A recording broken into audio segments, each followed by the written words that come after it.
వీక్షకులందరికీ శుభోదయం. నేటి ముఖ్య పంచాంగ విషయాలను గనక మనం పరిశీలనం చేస్తే ఈరోజు జనవరి నెల 13వ తారీఖు.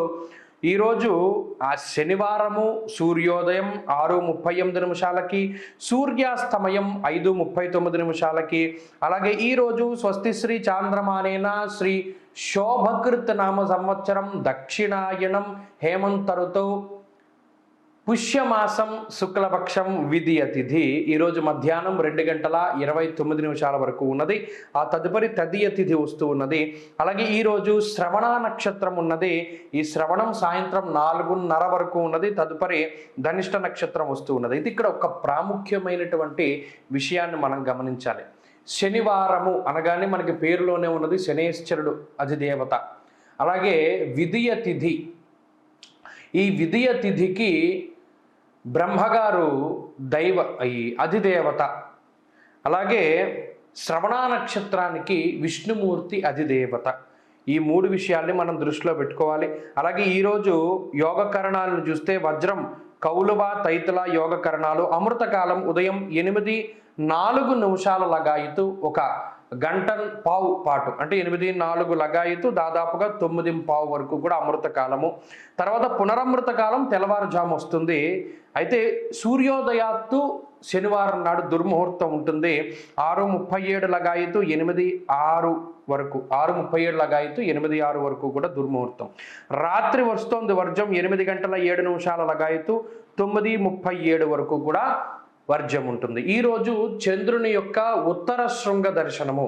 ఇక్కడ చంద్రునికి 2 శృంగములు ఉంటాయి, ఉత్తర శృంగం దక్షిణ శృంగం. ఎప్పుడూ కూడా ఉత్తర శృంగం గనక అధికంగా ఉంటే కొన్ని పంటలు పండుతాయి.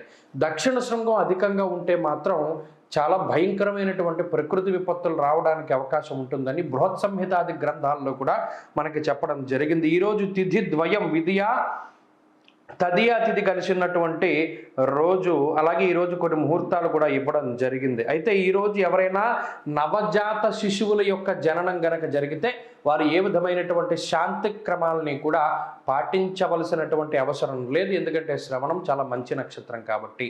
అలాగే శనివారం నాడు ప్రత్యేకించి తూర్పు దిక్కుకి ప్రయాణం చేయకూడదు, దాన్ని వారసుల అన్నారు. కాబట్టి తూర్పు దిక్కుకి ప్రయాణం చేయకుండా తూర్పుకి ఖచ్చితంగా మనం వెళ్ళవలసి వస్తే కొంత ఉత్తరానికి వెళ్ళి తూర్పుకి వెళ్ళడం చెప్పదగినటువంటి సూచన. అలాగే ఈరోజు వారాధిపతి అయినటువంటి శనేశ్వరుడు ప్రతికూలించేటువంటి రాశులు, అనుకూలించేటువంటి రాశులు ఎలాగో మనకి తెలుసును. మేషరాశి, అలాగే కన్యారాశి, ధనురాశి, ఈ 3 రాశుల వరకు బాగుంటుంది. కానీ ఈ శనివారం విధియ తదియ కలిపొచ్చినటువంటి రోజు, శ్రవణ నక్షత్రం ఉన్న రోజున ఏలినాటి శని, అష్టమ శనులతో బాధపడుతూ ఉండేటువంటి వారు అనగా కర్కాటక రాశి, వృశ్చిక రాశి, అలాగే మకరం, కుంభం, మీన రాశులు, ఈ 5 రాశుల వారు ఖచ్చితంగా ఏదైనా శివాలయంలో అభిషేకం జరిపించుకోవడం కానీ, లేదా శనేశ్వరునికి ప్రీతిగా తైలాభిషేకాలు ఇవన్నీ కూడా జరిపించుకోవడం చాలా చెప్పదగినటువంటి సూచన. అలాగే ఈరోజు తిలదానం ఇవ్వడం కూడా శనేశ్వరునికి ప్రీతిని కలిగిస్తుంది. కాబట్టి ఆయా దానాది అభిషేకాది కార్యక్రమాలు జరిపించుకోవడం చాలా మంచి ఫలితాన్ని ఇస్తుంది.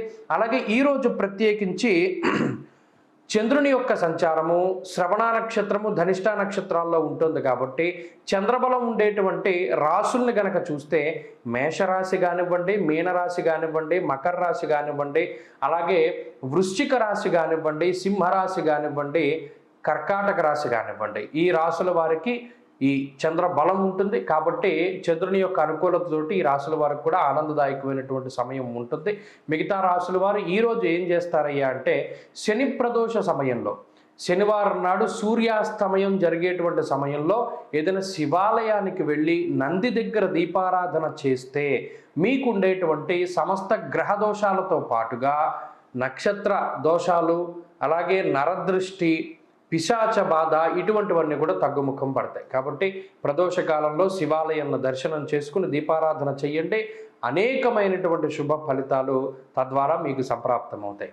స్వస్తి.